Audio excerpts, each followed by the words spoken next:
volta com a parte 2, Terra, um pouco de história e geologia. Vamos continuar o nosso conteúdo, né, nós estávamos falando sobre a história da Terra, a formação geológica da Terra, e encerramos na aula passada falando do tempo geológico, né, da era, dos períodos e o surgimento dos seres vivos até chegar na humanidade, né? Até os dias de hoje. E vamos dar sequência aqui e nós vamos falar um pouquinho sobre a litosfera. Bom, como nós falamos na aula anterior, com o resfriamento, né, da Terra, formou-se a crosta terrestre, ou seja, a litosfera, que é essa parte da superfície onde se encontram todas as construções onde nós vivemos, né, o nosso espaço de construção e de vivência, tá, formado. Então, a litosfera, ela constitui, pessoal, também o fundo oceânico, tá? Então, a litosfera é dividida em crosta continental, que são os continentes, e a crosta oceânica. Mas o que é interessante da litosfera é que de todas as camadas da Terra, ela é a mais fina.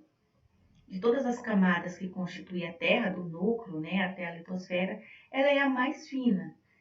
E nem com todo o avanço tecnológico existente, né, e utilizado aí pela ciência, não foi possível constituir, atingir, vamos dizer assim, uma profundidade muito grande, né? A maior profundidade atingida até hoje foi feita na Rússia, com o poço de Kola, né? E a escavação mais profunda feita pelo homem e que tem uma profundidade de 12.261 quilômetros. Eu quero destacar aqui, até coloquei em amarelo aqui para vocês, que esse projeto ele foi abandonado, porque no momento em que estava perfurando esse buraco, encontrou-se um enorme depósito de hidrogênio e que poderia explodir a qualquer momento, né, se tentasse atingir uma profundidade muito maior. Então, essa era uma das formas de se tentar conhecer a audácia do homem, né, de conhecer o interior da Terra. E o projeto foi abandonado. Então, está aqui a imagem desse poço, dessa perfuração aqui desse poço na Rússia. É um buraco enorme, né? Mas aí a gente pergunta, se essa é uma forma também, uma tentativa de conhecer a litosfera, de descobrir, né, através da perfuração de um buraco profundo, e é profundo, 12.261 quilômetros, mas, foi longe de perfurar toda a litosfera, né? Então, como é que se conhece o interior da Terra? De que forma, né, pode se conhecer? De que forma a gente sabe a espessura da crosta terrestre, a espessura do manto, né, sobre a superfície oceânica, né? Como que se enxerga, como que traça essa radiografia?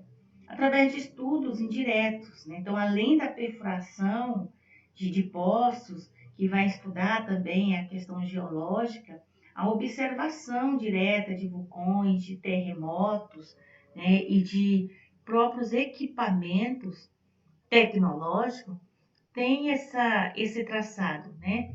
Então, a partir de estudos e do uso de instrumentos como técnicas, como sismógrafos, né, ultrassom,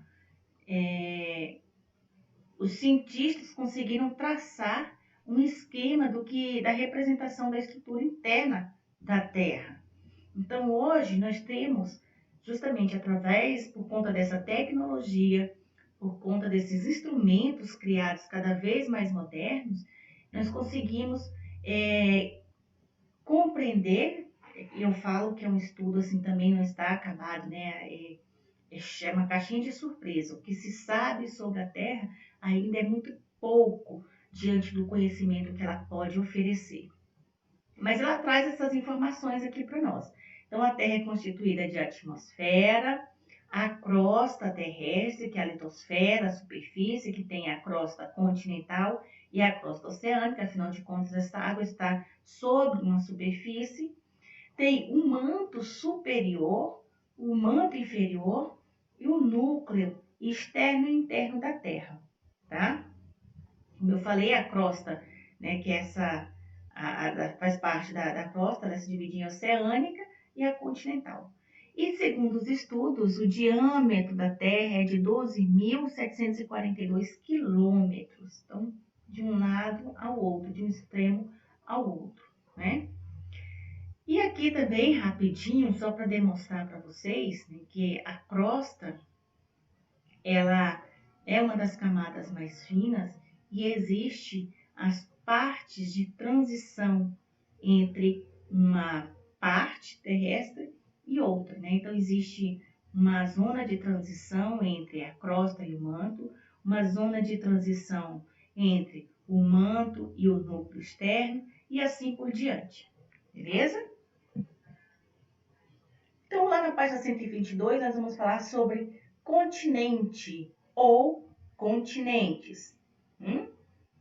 Vamos falar sobre a teoria da deriva continental. E eu tenho essa imagem aqui. Vocês conseguem perceber semelhança no formato dos continentes? Você acha que essa ponta aqui se parece bastante com essa? Poderia ser um encaixe? Você acha que essa ponta aqui encaixaria aqui, ó? O que você acha? Você acha que essa ponta poderia se encaixar aqui da América do Norte?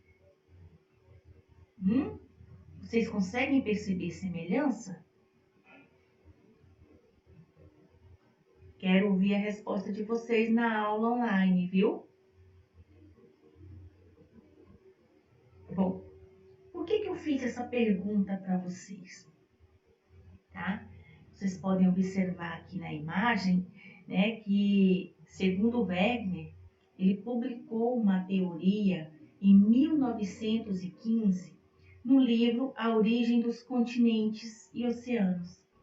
E essa teoria, ela não foi levada a sério naquele ano. Porque a teoria de Wegener falava do deslocamento desses grandes, imensos blocos continentais, tá? E por que ninguém acreditou? Primeiro, porque ninguém acreditava que esses blocos gigantescos de terra pudessem se deslocar. Wegener também não explicou como se dava esse deslocamento. Então, coisa que só foi feita em 1960 pela teoria das placas tectônicas. Então, toda a teoria de Wegener, ela foi baseada inicialmente pelo formato dos continentes. E aí eu tenho essa imagem aqui, né, que mostra para vocês, ó, o desprendimento.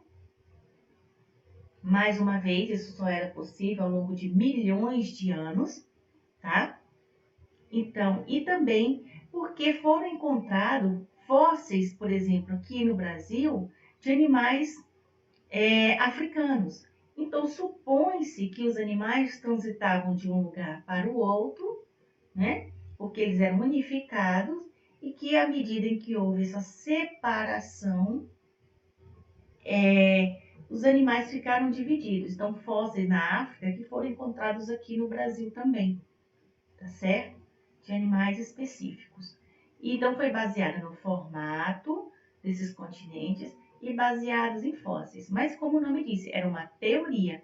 Wegener não conseguiu explicar. E só lá em 1960, com a teoria das placas tectônicas, né, é que Wegener conseguiu explicar isso.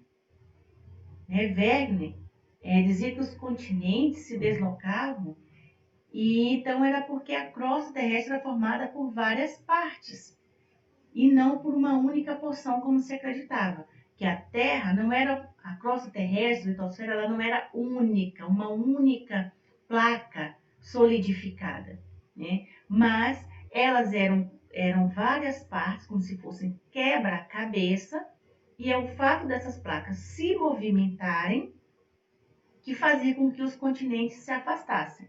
Então, nessa primeira imagem aqui, para vocês, vocês veem a Terra dividida em partes, que nós chamamos de placas tectônicas ou placas litosféricas, tá? Cada parte dessa aqui constitui uma placa tectônica com um nome diferente e elas se movimentam em direções diferentes. Então, aqui, ó, tá vendo a setinha brilhando aqui?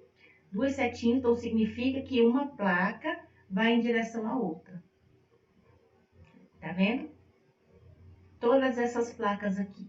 Isso é chamada linha de fogo, tá? São placas que se encontram, que elas se chocam, e é aqui que tem os vulcões, nessa linha de fogo que tem os vulcões ativos, tá? Chamada de círculo de fogo, esse trajeto aqui.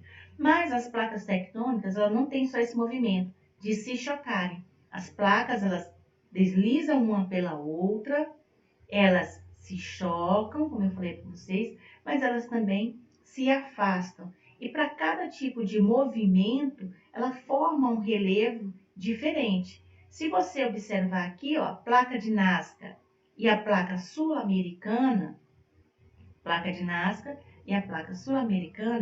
elas se chocam. Olha as setinhas aqui. Então, essa vai em direção à direita e essa em direção à esquerda. E é aqui o choque dessas duas placas tectônicas, que ao longo de milhões de anos, formaram as cordilheiras dos Andes, tá?